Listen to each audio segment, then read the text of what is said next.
Good morning students. आज हम class 12th chapter 3 algebra of matrix शुरू कर रहे हैं। तो पहला टॉपिक है मैट्रिक्स। देखिए मैट्रिक्स क्या होती है। कोई भी डाटा अगर गिवन है, देखिए रहमान के पास जैसे 8 बुक्स और 5 पेन्स हैं, ऋषभ के पास 6 बुक्स और 7 पेन्स हैं, और रितिका के पास 4 बुक्स और 10 पेन्स हैं। इस डाटा को हम मैट्रिक्स की फॉर्म में लिख सकते हैं, जैसे 8 5 6 7 4 10। हॉरिजॉन्टल लाइन जो होती हैं उनको रो बोलते हैं, और जो वर्टिकल लाइन होती हैं उनको कॉलम बोलते हैं। यहाँ पर ये हमारा फर्स्ट रो है, ये हमारा सेकंड रो है, ये हमारा थर्ड रो है, ये हमारा फर्स्ट कॉलम है, ये हमारा सेकंड कॉलम है। इसके अंदर 3 रोज और 2 कॉलम्स हैं।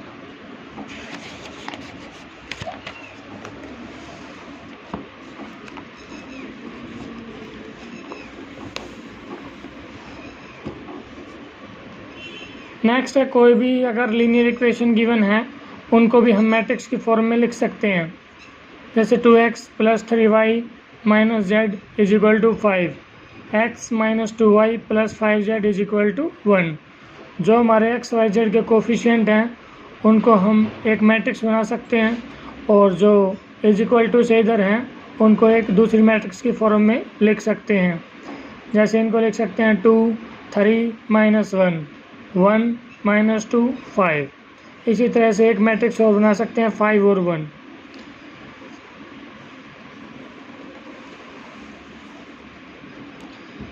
सम डेफिनेशंस। मैट्रिक्स की डेफिनेशन हम आपको पहले ही बता चुके हैं। दूसरा है एलिमेंट्स ऑफ मैट्रिक्स। ये जो सभी होते हैं ये एलिमेंट्स होते हैं। Notation of A matrix. A matrix is generally represented by symbols Aij और Aij। इस मैट्रिक्स को डिनोट करने का तरीका भी I से लेकर के N तक और J से लेकर के M तक मैट्रिक्स को लिख सकते हैं। मैट्रिक्स को हम कैपिटल लेटर्स ABC इससे भी डिनोट कर सकते हैं। किसी भी मैट्रिक्स का अगर हमें ऑर्डर लिखना है तो वो पहले रो की संख्या, उसके बाद कॉलम की संख्या। जैसे यहाँ पर किसी मैट्रिक्स के अंदर m रोज हैं, n कॉलम्स हैं, तो लिखा जाएगा m × n।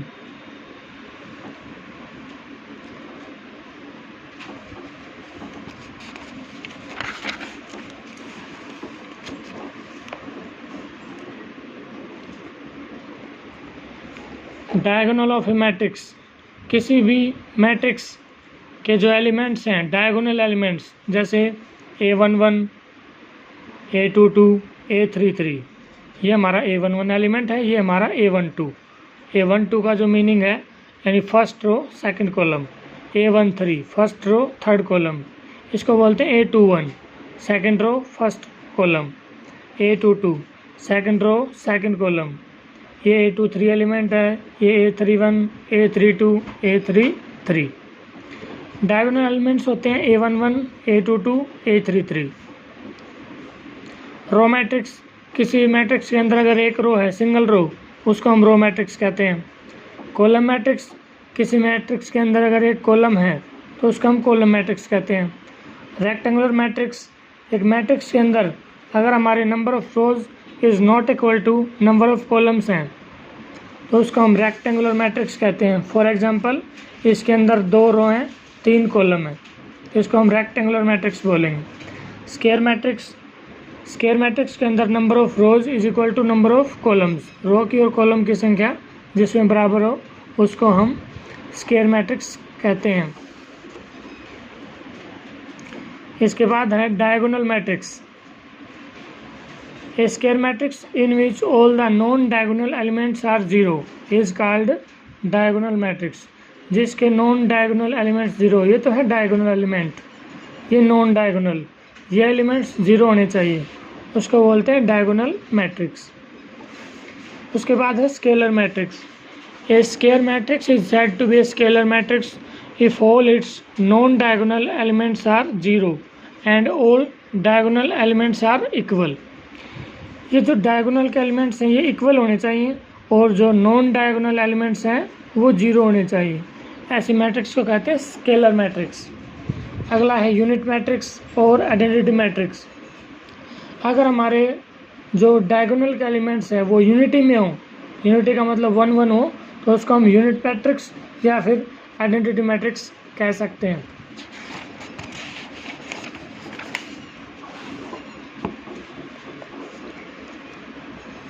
इसके बाद है ये जो आइडेंटिटी मैट्रिक्स है, इसका डिनोट करने का तरीका है, फर्स्ट रो फर्स्ट कॉलम के तो I1 लिखते हैं, 2 रोज 2 कॉलम के तो I2 लिखते हैं, और 3 क्रॉस 3 किया तो I3 लिखते हैं। उसके बाद है triangular matrix. Upper triangular matrix, a matrix in which all elements below the principal diagonal are 0। Principal diagonals के जो नीचे के जो एलिमेंट्स हैं वो अगर 0 हैं तो इसको अपर ट्रायंगुलर मैट्रिक्स बोलते हैं। Lower triangular matrix, a matrix in which all elements above the principal diagonal are 0 is called lower triangular matrix. ये हमारा प्रिंसिपल डायगोनल है, इससे ऊपर के एलिमेंट अगर 0 हैं तो इसको बोलते हैं lower triangular matrix.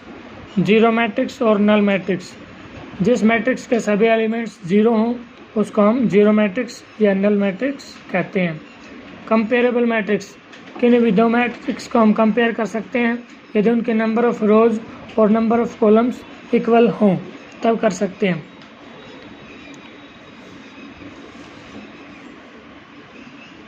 Equality of matrix, कोई भी दो मैट्रिक्स हम इक्वल रख सकते हैं, उसके लिए 2 कंडीशन हैं, एक तो उनका ऑर्डर सेम होना चाहिए और दूसरा उनके कॉरेस्पॉन्डिंग एलिमेंट्स इक्वल होंगे।